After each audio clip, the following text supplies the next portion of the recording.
I couldn't blame you if you believed that there was only two transmitters in all of FPV, one being the Eachine slash Flysky i6, and the other one, of course, being the Tenaris X9D.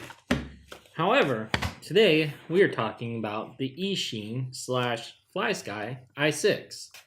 Now, have you ever been flying and maybe your craft just isn't quite doing what you want it to? Maybe it's listing off to a side, especially during punch outs or something. Or maybe your craft just doesn't arm at all. Sometimes the problem can lie in the controller itself. These gimbals are somewhat sensitive and they need to be protective. Make sure that you're putting your transmitter away in a proper fashion. However, you need to kind of, we'll call it calibration. You need to calibrate your transmitter for the gimbals that are in place to make sure that they're reporting properly. So today, we're going to focus on what's really called setting the endpoints and the subtrim for the Eachine slash Flysky i6.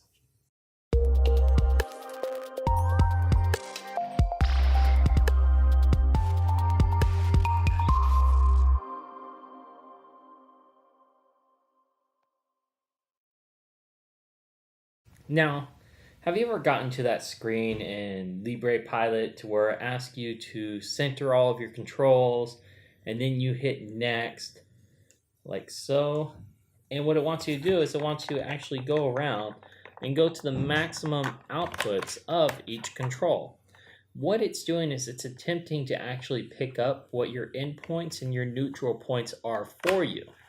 Now that is LibrePilot.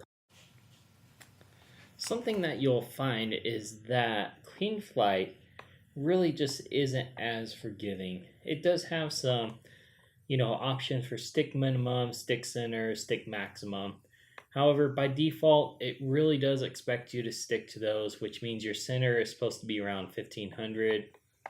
See, that yaw is bad. That yaw should not be that far out. Your minimum's at 1100 and your maximum's at 1900. So what you're supposed to do is you're supposed to set your subtrims and your endpoints to accomplish that. So I'm going to do something that I'm not really looking forward to right now. Let's go ahead and get in here.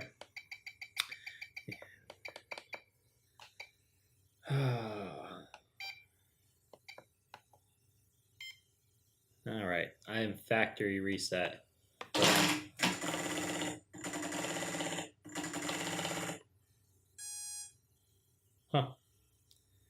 Apparently I was armed for some reason. So I am now factory reset. So that means that my endpoints are different. And what you can do is you can actually go in here into the function setup and you can look at your endpoints like this. And basically you're using the LCD. Like if we concentrate on channel 3, we can see that 3 down has quite a gap in it, and 3 up has a smaller gap in it. And you'll see centered that, 2 is off a bit, 3 is off a bit, 4 is off a bit. 5 and 6 I don't worry about so much because those are up there. And so we need to try to correct that and get that as close to, the 1100, 1500, 1900 as possible. And we do this by doing two things. We do this by adjusting our endpoints and our subtrim. What our endpoints are is they're a percentage of basically how far it calculates, that it should be. And our subtrim is our middle factory. So subtrim and these trim pots are essentially the same one. However, subtrim is really what you'll use to get centered, and then you would use these in flight if you needed to make on-the-fly adjustments.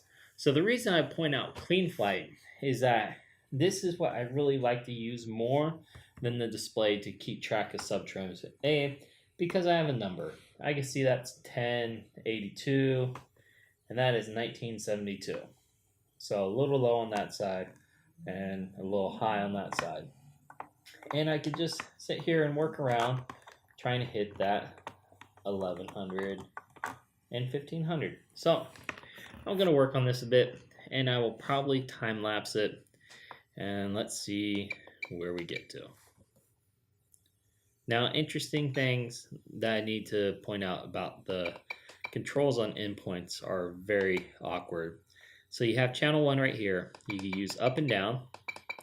If you press OK, it's going to go to the next channel. Same all the way through. If you need to go right, you need to use that stick, like so. So I use the channel 2 stick. Now I use the channel 3 stick. And then I use the channel 4 stick. And that's how you move from side to side. This first row, these are your beginning endpoints. So those will be the endpoints that are closest to 1100. And these will be the endpoints that are closest to 1900. So use a percentage on these. You go about 20% either way. And then you do your middle, your 1500 with the Subtrim. Now, to save a change, like so. Actually, let's go ahead and get that. To save where you're at, what you'll do is you'll actually hold the cancel button, like so. That saves it. If you were to make a change and just hit OK through them, it won't back you out. And then if you short press cancel, it really does cancel it. To save it, you do need to long press the cancel button, like so. Okay. All right, so let's start off with trying to figure out some decent endpoints.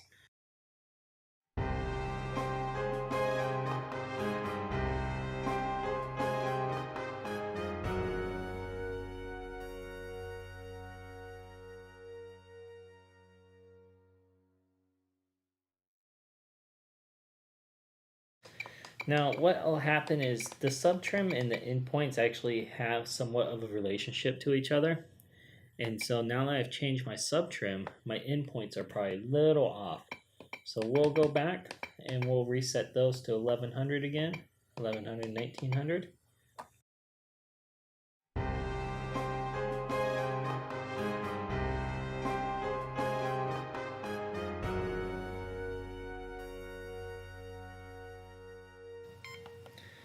So now I will go back to Subtrim and work through this again. 1500, 1500. So basically the only big problem is my yaw.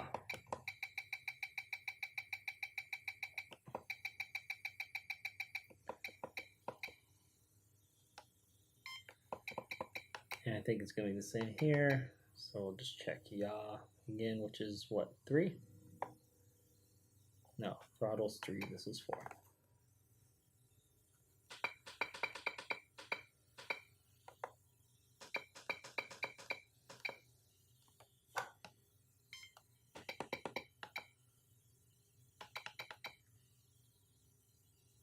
All right, and that is it.